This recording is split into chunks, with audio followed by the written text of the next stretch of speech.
शक्तीपीठ महामार्गाच्या भूसंपादनासाठी शेतजमीन मोजणी करता आलेल्या अधिकाऱ्यांना परभणी तालुक्यातल्या शेंद्रा व पिंगळी येथील शेतकऱ्यांनी मोजणी न करू देताच आज परत पाठवलं। यावेळी शेतकऱ्यांनी प्रचंड घोषणाबाजी करत जमीन मोजणीसाठी आलेले अधिकारी आम्ही आमच्या सुपीक जमिनी कुठल्याही परिस्थितीत शक्तीपीठ महामार्गासाठी देणार नाहीत असा लेखी पंचनामा करून शासनाकडे पाठवण्यास त्यांना भाग पाडलं। शेतकऱ्यांच्या आंदोलनाला स्वाभिमानी शेतकरी संघटनेचे जिल्हाध्यक्ष किशोर ढगे, प्रहार जनशक्ती पक्षाचे जिल्हाप्रमुख शिवलिंग बोधने, कॉम्रेड माधुरी क्षीरसागर, युवक काँग्रेसचे जिल्हाध्यक्ष अमोल जाधव यांच्यासह अनेक शेतकरी व संघटनांनी पाठिंबा देत सहभाग नोंदवला। 1 जुलै रोजी कृषी दिनाच्या दिवशी परभणी जिल्ह्यातील सुरवाडी व कानेगाव या ठिकाणी देखील मोजणीला मोनार्क कंपनीचे कर्मचारी पोलिसांचा लवाजमा घेऊन गेले होते। त्या दिवशी शेतकऱ्यांनी एकजुटीने त्या मोजणी अधिकाऱ्यांना तिथून पिटाळून लावले।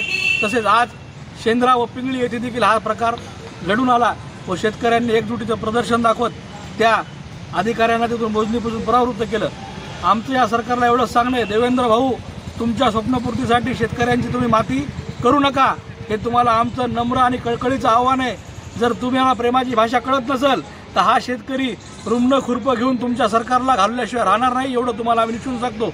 सदर आंदोलनामध्ये आमच्यासोबत आमचे शिवलिंगजी बोधने प्रहार संघटनेचे अध्यक्ष किशोरजी ढगे, माधुरी क्षीरसागर, आम्ही सर्व त्या शेतकरी बांधवांच्या खांद्याला खांदा लावून लढायला सक्षम आहोत, हे देखील मी तुम्हाला ठामपणे सांगतो। परभणी जिल्ह्यातील पूर्णा, परभणी आणि सोनपेठ मधून जाणारा शक्तीपीठ महामार्ग आहे, त्या महामार्गाला शेतकऱ्यांनी मोठ्या प्रमाणावर विरोध केलेला आहे। या अगोदर पूर्णा तालुक्यातील सुरवाडी आणि सोनपेठ तालुक्यातील शेतकऱ्यांनी देखील विरोध केलेला आहे। आज परभणी तालुक्यातील शेंद्रा आणि पिंगळी येथे मोजणी करण्यासाठी आलेले जे अधिकारी होते त्यांना शेतकऱ्यांनी परत पाठवले। शेतकऱ्यांची इच्छा नसतानाही बळजबरी हा महामार्ग देण्याचा डाव राज्य शासन आखतंय, याला आमचा तीव्र विरोध आहे।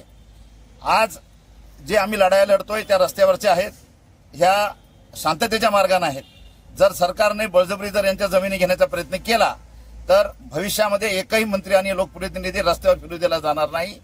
या आंदोलनामध्ये स्वाभिमानी शेतकरी संघटनेचे किशोरजी ढगे आहेत, आमचे काँग्रेसचे युवा जिल्हाध्यक्ष अमोलजी देशमुख आहेत, माधुरीताई क्षीरसागर जे आहेत, ह्या सगळ्यांनी हे आंदोलन पाठिंबा दिल्यामुळे शेतकऱ्याचं आंदोलन मोठ्या प्रमाणावर उभं राहिलेलं आहे।